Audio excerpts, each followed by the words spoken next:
வேதம் கேட்போம். 64ஆம் சங்கீதம். ராகத்தலைவனுக்கு ஒப்புவிக்கப்பட்ட தாவீதின் சங்கீதம். தேவனே, என் விண்ணப்பத்தில் என் சத்தத்தை கேட்டருளும். சத்ருவால் வரும் பயத்தை நீக்கி என் பிராணனை காத்தருளும். துன்மார்க்கர் செய்யும் இரகசிய ஆலோசனைக்கும் அக்கிரமக்காரருடைய கலகத்துக்கும் என்னை விலக்கி மறைத்தருளும். அவர்கள் தங்கள் நாவை பட்டயத்தைப் போல கூர்மையாக்கி மறைவுகளில் உத்தமன் மேல் எய்யும் பொருட்டு கசப்பான வார்த்தைகளாகிய தங்கள் அம்புகளை நாணேற்றுகிறார்கள். சற்றும் பயமின்றி சடிதியில் அவன் மேல் ஏய்கிறார்கள்.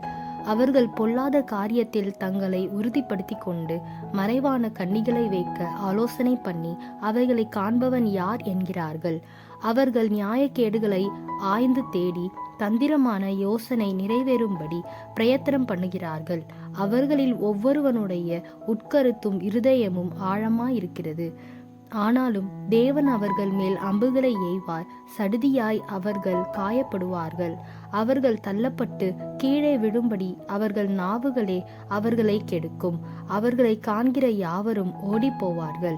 எல்லா மனுஷரும் பயந்து தேவனுடைய செயலை அறிவித்து அவர் கிரியையை உணர்ந்து கொள்வார்கள். நீதிமான் கர்த்தருக்குள் மகிழ்ந்து அவரை நம்புவான். செம்மையான இருதயமுள்ளவர்கள் யாவரும் மேன்மை பாராட்டுவார்கள்.